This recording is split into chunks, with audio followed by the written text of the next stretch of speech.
Welcome to Splendid Tales, where karma doesn't knock, it breaks the door clean off. The morning sun crawled lazily over Rosewood Lane as a black SUV pulled up to the last house on the corner, the one with the perfect lawn, white fences, and neighbors who smiled only with their teeth. The driver's door opened, and out stepped a tall black man, mid-30s, calm, confident, carrying a box labeled Books and Memories. Across the street, Karen Whitmore, self-proclaimed guardian of the neighborhood's purity, dropped her coffee so fast the mug shattered. Her voice, sharp as vinegar, hissed, "Oh no, not here, not next to me." She scrambled for her phone like it was a holy weapon and started recording, whispering into it as though the world needed saving from melanin. He waved politely. She didn't wave back. Instead, she marched over with her clipboard, the sacred artifact of all self-appointed tyrants. "Excuse me," she said, her voice sweetened with fake politeness. "Are you supposed to be here?" He looked up slowly, his smile calm but unreadable. "Bought the place," he said. "You'll be seeing me often." Her jaw twitched. The words "bought the place" burned deeper than any insult. That night, the neighborhood group chat exploded. "New guy on the block. Doesn't look like he fits in." Her text, of course. Little did she know, she wasn't just texting gossip. She was building her own downfall, brick by hateful brick. If you're enjoying this story so far, don't forget to like, comment, and subscribe, because Karma's just parking her car at the corner, and trust me, she hasn't even stepped out yet. By noon the next day, the whispers had become a chorus. Karen stood at her window like a queen surveying her kingdom, binoculars in one hand, hate in the other. The black man was back, unloading furniture, greeting delivery drivers, smiling like he owned sunlight itself. She couldn't stand it. "Not in my neighborhood," she muttered, dialing 911 like it was an emergency of morality. She spoke with that familiar tremor, the one that blends fear and pride.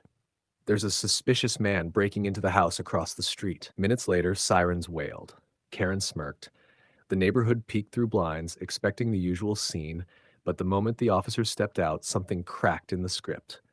The lead cop froze, eyes widening. Then he straightened his posture, hands snapping to his forehead. A salute. Karen blinked. "What? What are you doing?" The officer turned, jaw tight. "That man's a decorated Air Force colonel, ma'am. You might want to holster your prejudice before it misfires again." Phones were out, cameras rolling. The neighborhood that once whispered now watched, and Karen's name started trending for all the wrong reasons.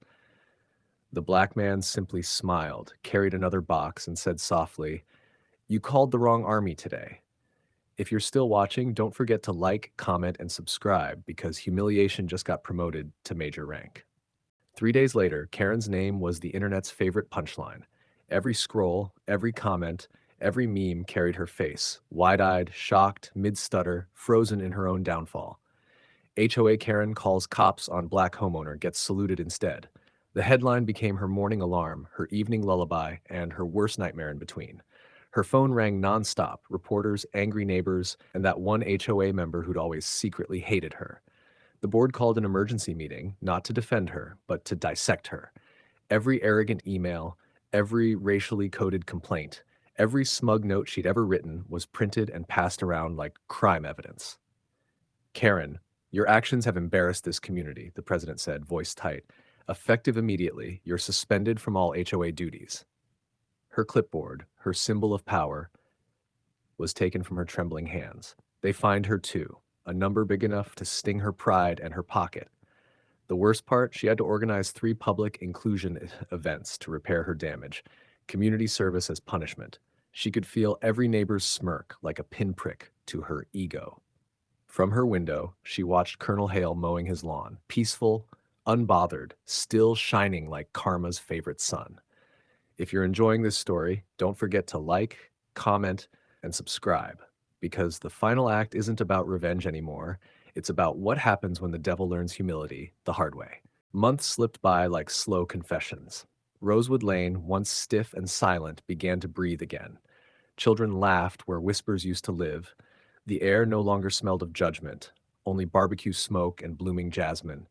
And at the center of it all stood Karen Whitmore, apron dusted with flour, serving cornbread with shaky hands at the very community picnic she was forced to organize.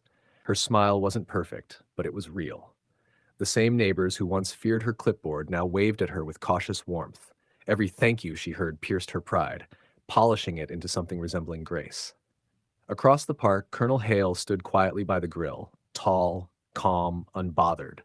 When their eyes met, she braced for scorn, but he simply nodded, the smallest, kindest nod in the world. It wasn't forgiveness, it was acknowledgement, proof that redemption begins when the noise finally stops.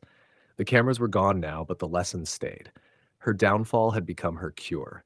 Her hate had been her undoing, and her humility her resurrection. As the sun dipped low, painting Rosewood Lane gold, Karen whispered to herself, "I guess we both bought this place, didn't we?" Colonel Hale smiled. "You just had to pay extra. If you've made it this far, don't forget to like, comment, and subscribe.